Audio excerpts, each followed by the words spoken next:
My name is Katie, and I was put on a petition to legalize physician-assisted suicide without my knowledge or consent.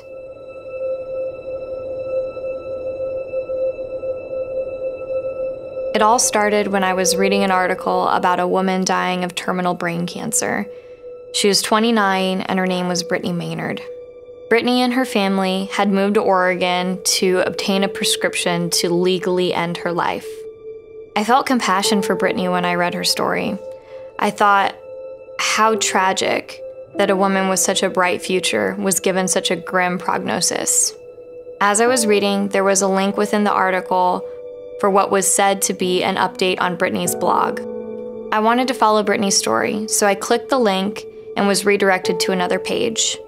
Before I could see what was on the page, there was a pop-up sympathy card to sign for Brittany. Word for word, it said, "Sign Brittany's card. Let's get 1 million people to sign Brittany's card. Add your name and wish her well. Let her know how much you care. Sign the card and let Brittany know you support her bravery in this very tough time." So I filled it out. I thought Brittany would be able to see the number of people who had visited her page and were thinking of her and praying for her in this difficult time.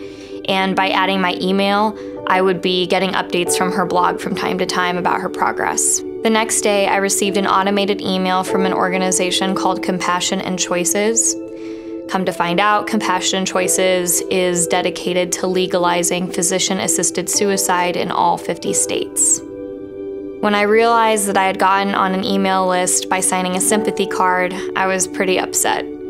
I am personally pro-life and against physician-assisted suicide, and those are just my personal beliefs. I felt compassion for Brittany, and just because I wanted to sign her sympathy card and wish her well didn't mean that I wanted to be on a list for an organization dedicated to legalizing something that I am against. Compassion and Choices not only tricked me into getting my name on their list for email marketing, they also put me on a petition saying that I am in favor of legalizing physician-assisted suicide in my state. I know this because I called their Denver, Colorado headquarters and asked if they could check the petition for my name. They confirmed that I was on it, and they even listed me by my zip code. When I had confirmed that I had been put on this petition, I had my husband and a friend also sign Brittany's sympathy card.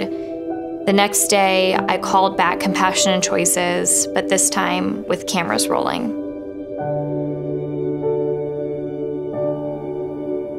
So I want to check for my husband's name and then our friend's name who was there with us at the time. Could you check for their names?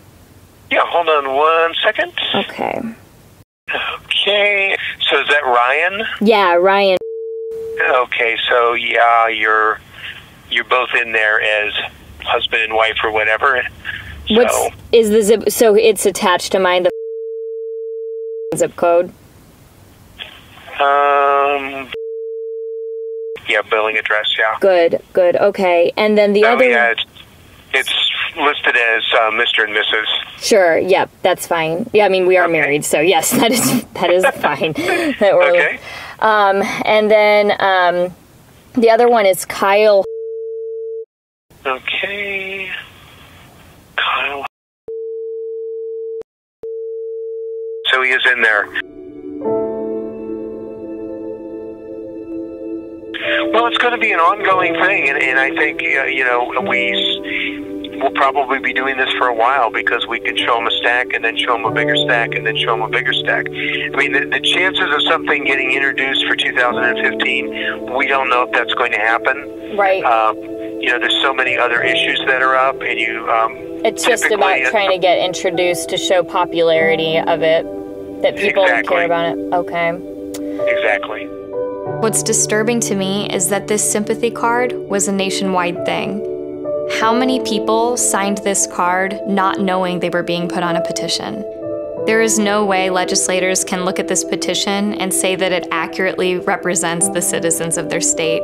It's completely invalid because the information was obtained under false pretenses. I was duped by Compassion and Choices. If you were duped too, call them and say you want off of their petition.